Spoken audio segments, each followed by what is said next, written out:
How to solve Social Security problems online, over the phone or in person. Social Security provides predictable monthly payments for millions of disabled and retired Americans and their families. What isn't so predictable is the government agency's customer service. Beneficiaries often spend hours waiting on the phone to speak with a representative, and less than half of those requesting an in-person meeting have their appointment scheduled within 28 days. If you have a customer service issue pertaining to Social Security, you have 3 main options for assistance, plus 1 extra method you can try if all else fails: online, phone, in person, legislative assistance. Here's a closer look at how to solve Social Security problems. Online, start here for Social Security solutions. If you don't already have one, sign up for a My Social Security account. Online is absolutely the best way to start with everything, says Martha Shedden, co-founder and president of the National Association of Registered Social Security Analysts. Before spending time on the phone or visiting an office, look to the Social Security website. There is a tremendous amount of help on there, she says. With the exception of survivor benefits, you can submit an application for Social Security online. Then, you can use your My Social Security account to do the following. Check the status of your application. Set up or change direct deposit. Change your address. Retrieve tax forms. Get a benefit verification letter. If you are a worker and not yet applying for benefits, you can use your My Social Security account to check your earnings statement and estimate future benefits. Phone. Prepare to wait on hold. If you need to talk to someone at Social Security, you have 2 options: a phone or an in-person meeting. Phone is going to be your best bet, according to Michael Foguth, president and founder of Foguth Financial Group in Brighton, Michigan. That doesn't mean it will be easy to reach a representative, though. While the Social Security Administration website says its goal is to answer calls in an average of 12 minutes by the end of fiscal year 2025, callers currently wait an average of 1 hour and 30 minutes. As of this writing, the agency's live data shows 7,106 people waiting on hold. The call wait time is 2 hours and 44 minutes, and the callback time is roughly the same.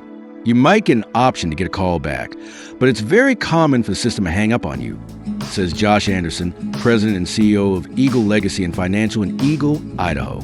He recommends that his clients plan on spending 2 days or more to get through on the agency's toll-free line. You might get lucky and get through in a few hours or a 30-minute hold, he says. Shedden sums up the calling experience this way.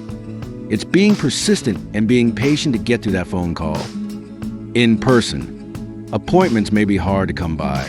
If you want to meet with a Social Security staff member in person, you'll have to schedule an administration's nationwide toll-free number, but you'll likely have a shorter wait time if you call your local office directly.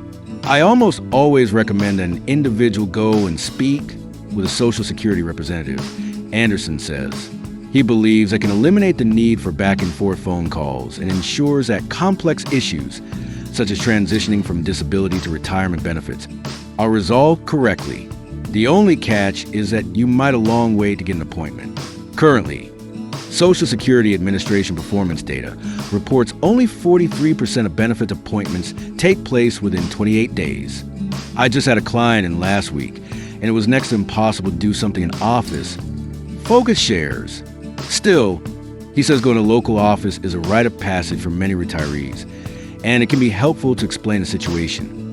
On the Medicare issue, we really run into some problems with the scheduling, Anderson says.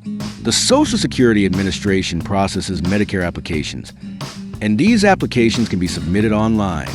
However, if you are applying during a special enrollment period, such as at the end of your employer group coverage, you may want to meet in person to provide necessary documentation.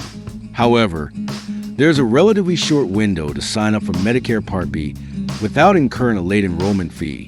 If you plan to apply for Medicare in person, Anderson suggests scheduling your appointment 2 to 3 months in advance in case there are processing delays. That's a situation one of his clients encountered when it took a month and a half for a local Social Security office to process a Medicare application. Contact a Congress member, a last resort, if you have a complex issue that appears bogged down in the system, such as a disability claim that seems past due for a hearing. Your congressperson or senator may be able to facilitate a response. Most legislative offices have staff members dedicated to assisting constituents with issues related to federal agencies. You'll need to sign a form to authorize the office to communicate with the Social Security Administration on your behalf. While members of Congress and U.S. senators don't have the authority to request the SSA take specific action on a case, they may be able to help cut through red tape. This is an option for basic questions that can be answered online or over the phone, but it can be used as a last resort if you feel your application or case has gotten lost in the system. Subscribe to get timely Social Security news, COLA explanations, and retirement guidance you can trust.